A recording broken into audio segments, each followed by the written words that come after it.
Welcome to HB RV Lifestyle, the podcast. I am the host with the most, the Honey Badger, here to give it to you straight and transparent about the RV business as well as other things. I'm excited about this episode because I'm gonna be the full-on Honey Badger. I'm gonna give you info that is so transparent it might scare you how transparent I'm gonna be. And this is going to go towards more of the used RV market. Now, I'm going to do a complete educational video about this. I already started it for my February 1st RV update, among other things. So pay attention to that if you're a fan of the regular channel, HB RV Lifestyle. Spotify, Amazon, all these places have started to promote organically this show, which is badass. But you know what's even more badass? Coming out and telling you that the used RV market has just taken a right turn at Albuquerque. Or left turn at Albuquerque. It depends on which Bugs Bunny episode you're watching. Here's the thing that's probably going to make owners of RVs mad, especially if you bought anything during COVID or you bought anything before COVID. So I'm going to give you two scenarios here. Both scenarios, watch this, pay attention to this.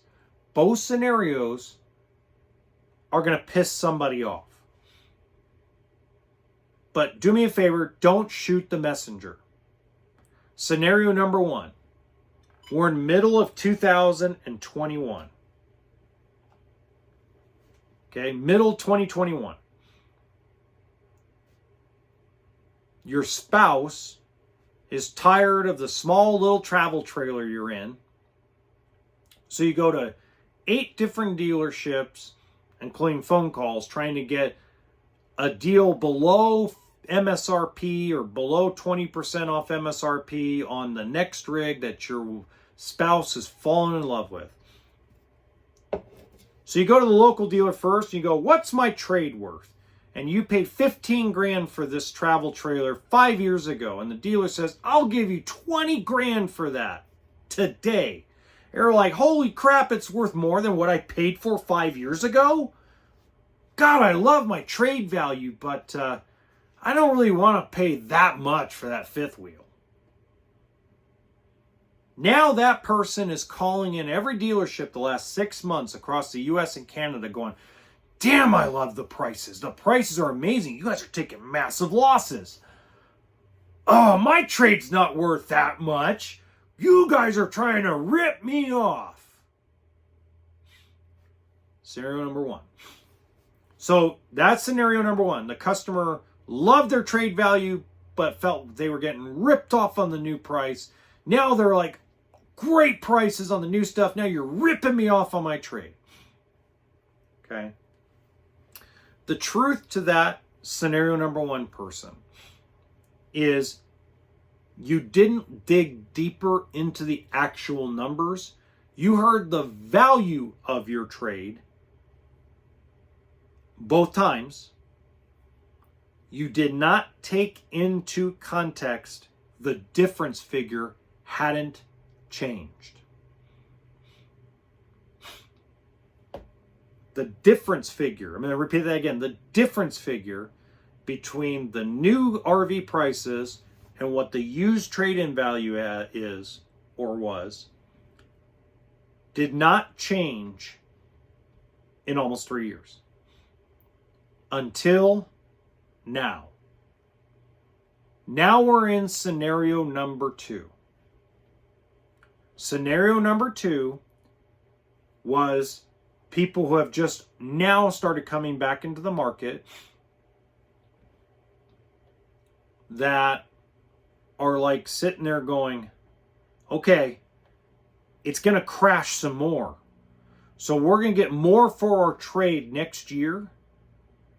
Even though the value's going down, we're going to get more for our trade next year. And they're going to really discount everything next year. they're going to get so desperate, it's going to be like 75% off MSRP. Because Lazy Days is saying 76% off MSRP. So I can only imagine everybody else is going to do that, right? Well, first off, you have to look at the actual math that Lazy Days uses for 76% off MSRP.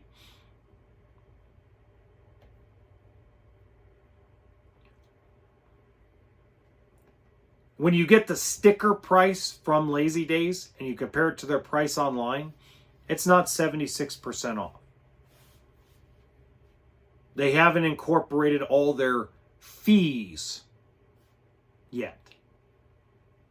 So what they do is they add up, especially if it's a motorhome. Let's say it's a $200,000 motorhome. They're going to add $20,000, $25,000 in fees on top of the MSRP, including freight and destination charges and all that stuff. Then you get 76% off.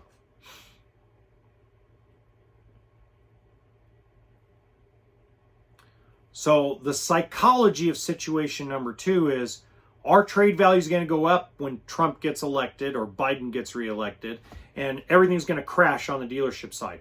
They're going to overpay for our trade, and we're going to underpay for the new one. Hate to burst your bubble, but it's going the other way around, and it ain't going to change.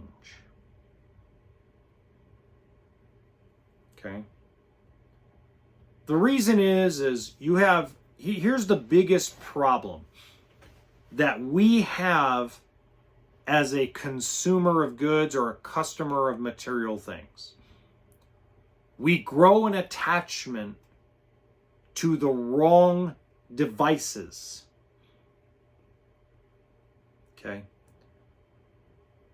It's funny because when I sit down in front of somebody and write out every scenario for them. I did this earlier today. I wrote out a scenario for a guy. He's upside down humongously in his truck. And when I wrote it down for him and kind of cast its shadow out of it, he took it home. He called me back about 2 hours after he got home. He dwelled on this thing because it pissed him off at first. But then after he had time to crunch everything and kind of go over all the scenarios I wrote out for him, he called me back and he said, you know what? I'm not ready. That's what it really is. He goes, I thought I was ready to make a purchase and I'm not. Because here's a fact of life for the scenario number 2 people. And I tell every salesperson this. I tell any salesperson I train, I tell every single private party seller, I tell everybody that I train that sells private party, I train that does consignments. When somebody is severely upside down in their trade, there's 3 scenarios that occur. Scenario number 1 is they are so in love with the new unit, they do whatever it takes to move on from the old one. Lots of people do that. I would say a third, not all the way, but a third of people, if they need 20 grand down to get out of their old rig and into the new one at a reasonable payment, they'll do it in a heartbeat. Because the fact of the matter is that you have to love the new unit you're going into more than your money and your current unit. That's a fact. It'll make you guys mad to hear that. But it's the truth. Because that's scenario number 2, where you love your money and your current RV more than the one you're negotiating on.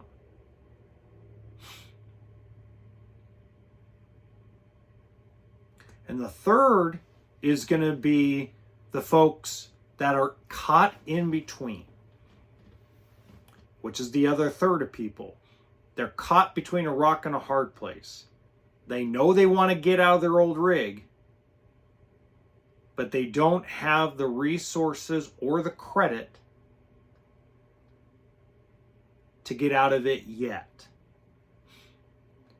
So I told this guy, I said, look, if I were in your shoes, take your truck and consign it somewhere.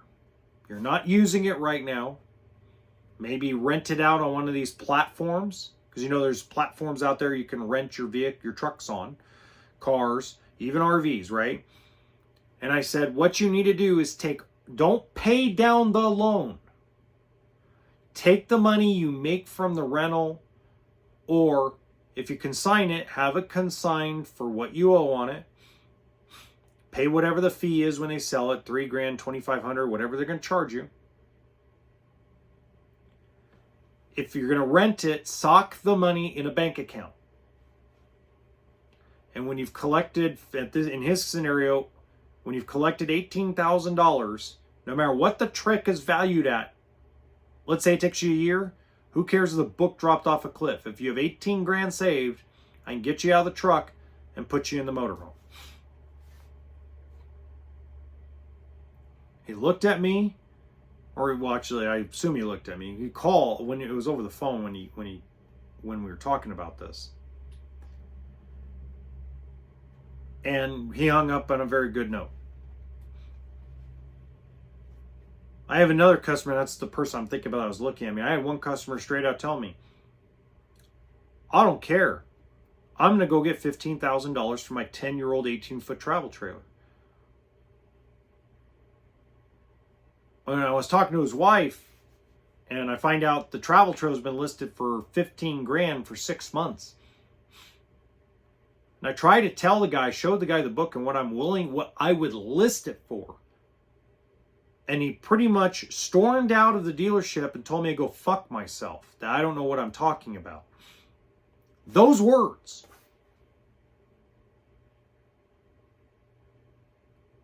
Don't blame the guy telling you what the true value of your trade is. It is the value of your trade is not based on some want or need to rip you off. Sometimes it is. I'm not going to say everybody is perfect in the world. You have bad eggs. But that's why you're taught to go get multiple looks. I won't give anybody a real true trade value till they show up with their trade. I'll give them a ballpark.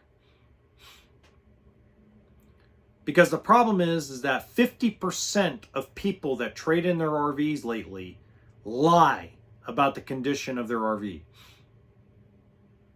Straight out fucking lie to me. I'm the most transparent guy in the world, and I can't get transparency back. I get lies. How would you feel if all I did all the time was lie to you until everything was sunshine and rainbows, gave you a trade value, had you unhook the trailer, put it into a bay, blocked it off from you even being able to get to it, and then come out and beat you back on your trade? You wouldn't like that, right? Stop lying about your unit. If you're one of those guys, stop lying. See, that's the scary part for me. If you're going to go buy private party, I get lied to 50% of the time. Half the time when a trade comes in, it is nowhere near the condition that somebody says it is.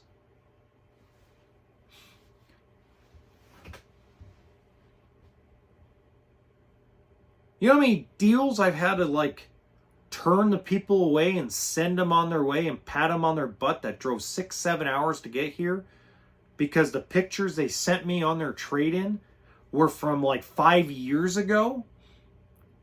And when I tell you, if you rate it from the inside and outside, what's the condition? Scale 1 to 10. Oh, it's a 10. The interior is a 10. Oh yeah, it's a 10. And the exterior, it's 10. Nothing's wrong with it. Everything works. Yep, everything works. Everything works. There's no problems. There are some people who are really deceptive. They get their rig cleaned up so good that it looks immaculate. And then I go plug it in after they take off.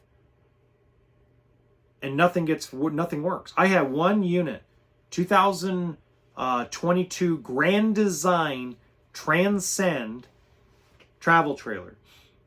I plug it in. Everything worked when the customer was here on battery power. But I went to go put it into shore power now that we were done with their walkthrough and everything, because everything looked good to me. It was clean. It was gorgeous. Nothing wrong with it. And all of a sudden, refrigerator doesn't work and get cold. That's $2,000 out of my pocket. The AC compressor's dead. They lied to me. Flat out lied to me. And now I'm stuck with a unit I paid book for. Full wholesale book. My profit margin may be $300 or $400 after I replace all the appliances that are broken. Am I complaining? No, because I'm just giving you a reality. And the reality is private party buying is scary to me because you don't know what you're going to get.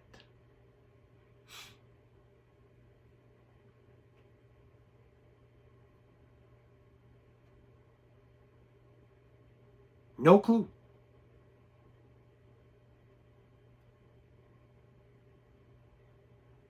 So when we're talking about, and this is the other thing you guys need to understand, okay? And this is more of and this is not to slap you in the face. This is just more of a reality check. I don't care what thing other people list used RVs for. Don't care. Doesn't have anything to do with me. I care what I can get financed on a rig. That's what I care about. I can list a travel trailer or a motorhome that I can get 40 grand finance for. I can list it for 90 grand.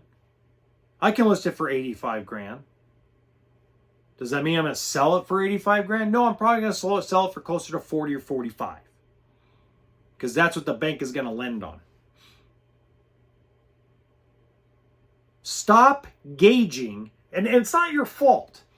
Let me put it that way. It's not your fault. It isn't like the car business where there's so much information about what banks will lend on cars that it's very easy to price stuff.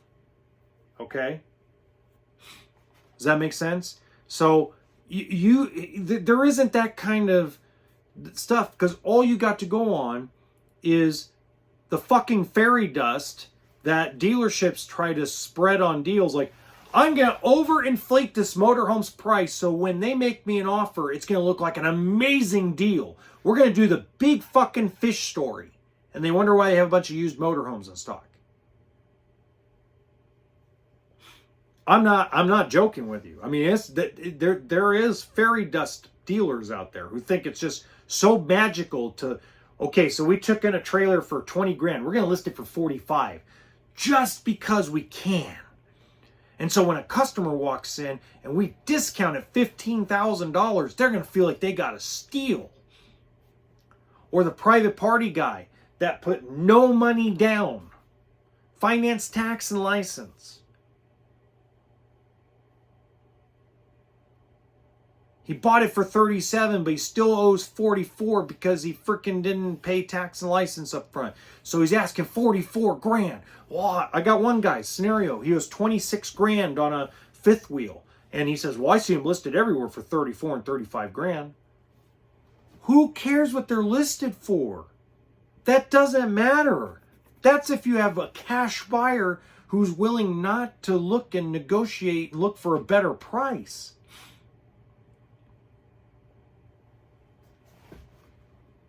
Financing is 85% of the RV market. Some sort of financing, credit union, personal loan, bank financing, dealer financing, 401k, taking a second out on the home, refinancing the home and taking equity out. There's tons of ways that people finance RVs.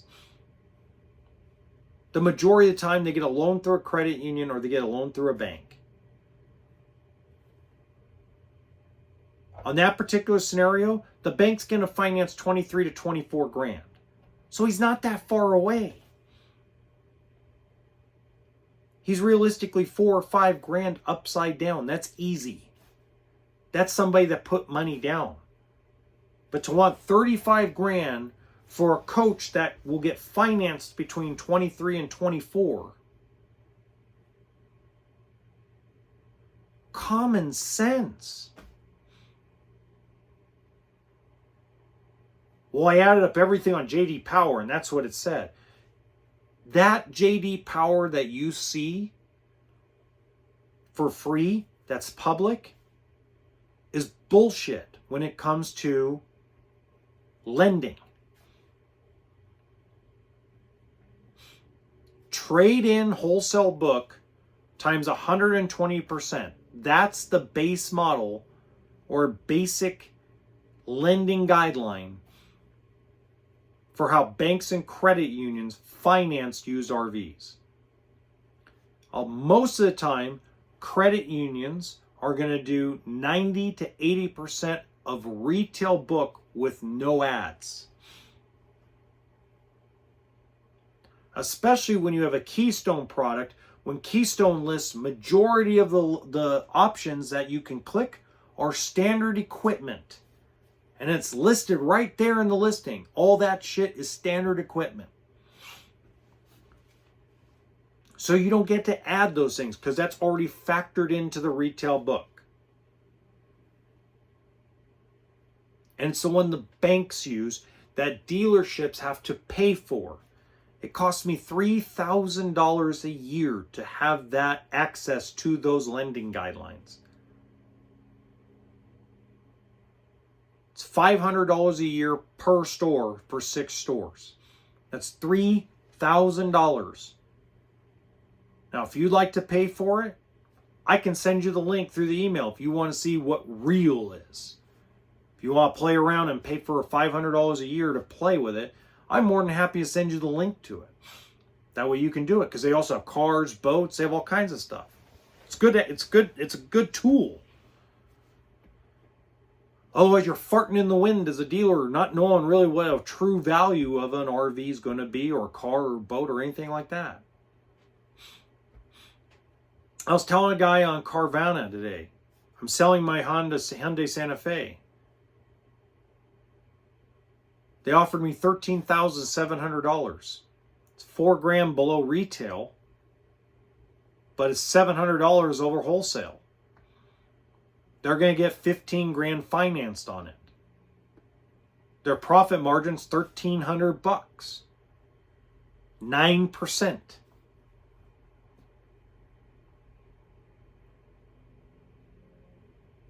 That's what I'm trying to tell you guys. Like,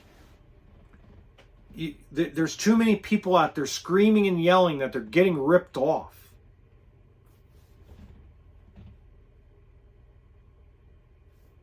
I got one lady screaming and yelling at me, giving me all kinds of scenarios, trying to help her fix things. She lives up in Oregon. She is so mad that when she writes me emails, she writes it in all caps. I'm like, ma'am, I wrote her back saying, look, I understand you're having all these issues. But I said, you've traded in 4 units in 5 years. Why do you keep thinking people are ripping you off, and why do you keep trading them in? Well, they're all pieces of shit. Why do you say that? She gave me a list of cosmetic things. And then I find out that she's lived in every single unit. And she's got the money. She keeps writing a check for the new RVs. And she doesn't like their trade-in values. Because the trade-in values, they're ripping me off. They're ripping me off. They're ripping me off. That's all I hear from her. And I understand it. I understand why she feels that way. Hell, I don't want to take a hit on things. But it's the nature of everything. Cars, boats, televisions, microwaves, refrigerators. Everything loses value. If you buy a microwave today and you go to sell it online, you're going to lose half its value. It's the nature of owning and using things.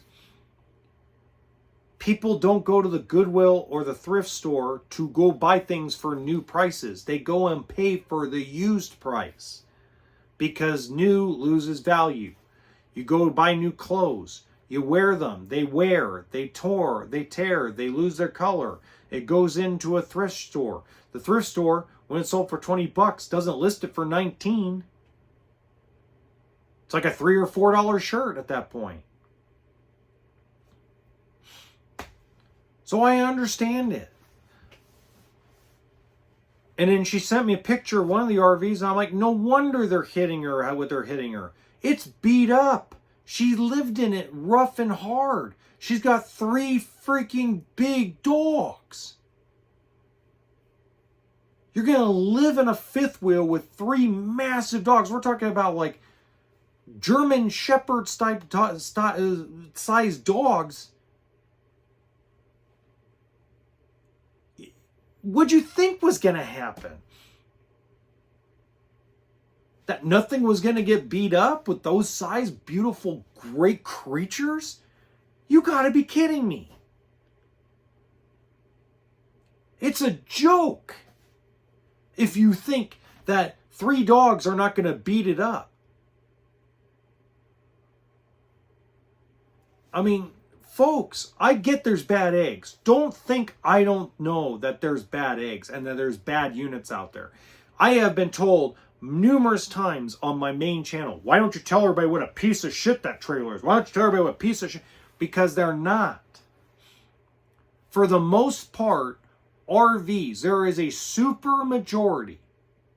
I want you to pay attention to this. Let's use Amazing Liz as the benchmark. Okay? Amazing Liz has 377 videos on her website or on her YouTube channel. And Amazing Liz does nothing but bash everybody. It's negative, negative, negative, negative. 377 people in 3 years. Now, let's say because of time constraints and because of her schedule and her life, that she missed out on probably another 1,000 people over the last 3 years. So let's round up and say it's 1,500 people that have had massive, nasty-ass problems. Okay? I want you to food for thought for this, okay? They built, in the last 3 years, 1.5 million coaches. So let's go 1%. Let's say she missed out on a lot more than that. Let's say in the last 3 years there were 15,000 rigs that were just hellholes. And the industry built 1.5 million in the last 3 years. I'm not talking about shit that gets fixed. I'm not talking about that. I'm not talking about stuff in the first year that, oh God, the cabinet fell off the freaking balance because COVID, shitty COVID building. I'm not talking about that. I'm not talking about appliances going dead that get replaced or fixed. I'm not talking about that stuff. I'm referring to the stuff like the really bad frame flex stuff, the roof issues, the chassis, the Lippert chassis snaps or cracks, okay? I'm talking about the major failures that were so bad that the entire rig is a total loss. And that either the insurance company's not covering it or the manufacturer's being a bitch. I'm talking about those guys. So that means 1%. Now, 1% is still too much, guys. I'm not saying it's not too much. I'm saying that means if we did an estimate of 15,000 rigs, it's 5,000 rigs a year that are fucked to hell beyond anything. That's 1% of all the RVs built that are not salvageable, that are not fixable, that are not workable. So are they all a piece of crap? No. Are there some that are built better than others? Sure. Are they even perfect? Hell no. aren't even built perfectly as a brand? Hell no. They cut corners. And anybody who tells you they don't cut corners is lying. And by the way, Grand Design, worst corner cutters in the universe, especially on their fifth wheels. All right. So until next time, have a good one.